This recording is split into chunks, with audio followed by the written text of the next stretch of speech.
حضرت علی کو مولا علی کہنا جائز ہے؟ بھائی مولا دوست کا معنی میں ہوتا ہے، اس لحاظ سے حضرت علی کو بھی کہہ سکتے ہیں، حضرت ابوبکر کو بھی کہہ سکتے ہیں، تمام صحابہ کو کہہ سکتے ہیں، سب ہمارے دوست ہیں. کیا خیال ہے؟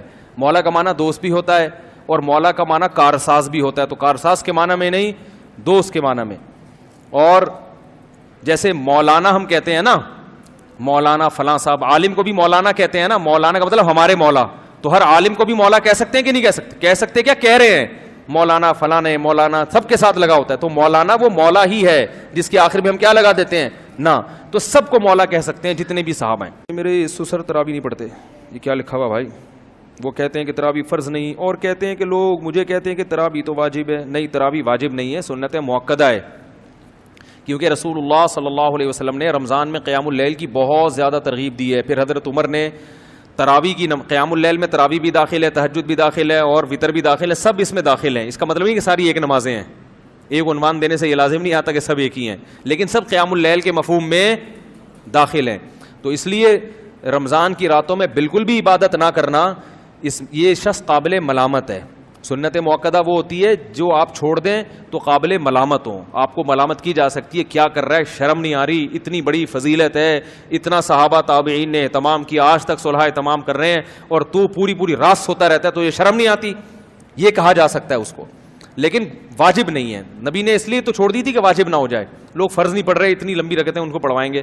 تو بہتر یہی ہے کہ جب سنت مؤکدہ ہے اور ایک تاکید ہے، عام سنتوں کی طرح نہیں ہے، ایک تاکید ہے، تو پھر اس کو پڑھنے میں ہی خیر ہے. کیوں قابل ملامت بنتے ہو؟ کہا جاتا ہے کہ حضرت معاویہ ایک رکعت وطر پڑھا کرتے تھے. صحابہ میں مسئلہ اختلافی تھا، بعض صحابہ ایک رکعت کو جائز نہیں سمجھتے تھے، حضرت معاویہ ایک رکعت وطر پڑھتے تھے. تو اس لیے یہ مسئلہ اختلافی ہے. ہم امام ابو حنیفہ رحمہ اللہ تعالیٰ کو فالو کرتے ہیں، ان کے دلائل بھی مضبوط ہیں، بڑے خاندانی دلائل ہیں، اور امام شافعی کے بھی دلائل ہیں. تو ہم یہ کہتے ہیں کہ بہتر یہی ہے کہ ایک فقہ کو فالو کرو اور دوسرے پر لان تان مت کرو. یہ انتظامی چیز ہے، اس سے زندگی سکون تمیز سے گزرتی ہے. سمجھ رہے ہو؟ اور اگر کہا کہ نہیں یہ والا ٹھیک ہے، وہ والا ٹھیک نہیں ہے، اور میں تو اس کو مانتا ہوں وہ غلط ہے، اس سے امت میں کوئی فائدہ ہونے والا نہیں ہے. تو ہم چونکہ فقہ حنفی کو فالو کرتے ہیں، بر صغیر میں جب سے اسلام آیا فقہ حنفی آیا، وہ بھی قرآن و سنت کا نچوڑ ہے، فقہ شافعی بھی قرآن و سنت کا نچوڑ ہے. تو جن ممالک میں شافعی فقہ آیا ہے، ابھی میں تنزانیہ گیا، وہاں شافعی لوگ تھے، وہ ایک رکعت وطر پڑھتے تھے، کسی حنفی نے ان کو چھیڑا نہیں. اور ازبکستان گیا، وہاں سارے 100% کیا تھے؟ حنفی، وہ سب 3 رکعت وطر پڑھتے تھے، انہوں نے کبھی کسی شافعی پہ اعتراض نہیں کیا. یہ اس دور کی بدعت ہے کہ یوٹیوب پہ کلپ بنا کے یہ والی حدیث لائیں گے اور وہ والی حدیث کی مخالفت کریں گے اور پھر امت میں تفریقہ پیدا کریں گے. ہم جب حرم جاتے ہیں، حرمین میں امام کے پیچھے ہم بھی ایک رکعت وطر پڑھتے ہیں.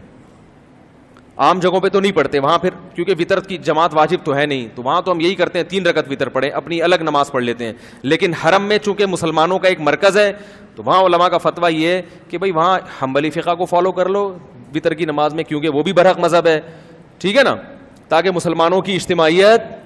میں نے خود پڑھی ایک رکعت، لیکن یہاں نہیں میں پڑھتا، کیونکہ امام حنیفہ کے نزدیک ایک رکعت وطر جائز نہیں ہے، اور اس میں ان کے دلائل کمزور نہیں ہے، بہت مضبوط ہیں.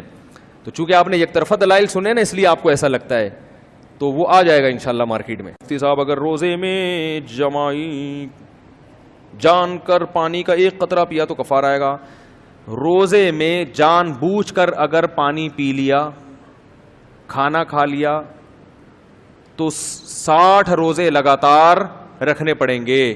اس کا علاوہ اور کوئی حل نہیں ہے. وہ جو ہے نا کہ 60 غریبوں کو کھانا، وہ اس آدمی کے لیے جو بڈھا ہو گیا ہو بیچارہ، وہ زندگی میں کبھی بھی روزے نہ رکھ سکتا ہو. تو نارمل کنڈیشن میں جو عام آدمی ہے اس کو 60 روزے، چاہے وہ سردیوں میں رکھ لے، اور 60 روزوں کے درمیان ایک بھی چھوٹا تو دوبارہ سے 60. اگر 59 روزے ہوئے اور چھوٹ گیا تو دوبارہ سے 60. 59 روزے کے بعد بیمار ہو گیا اور ایک روزہ رہ گیا بیماری کی وجہ سے، تو بھی دوبارہ سے 60 روزے.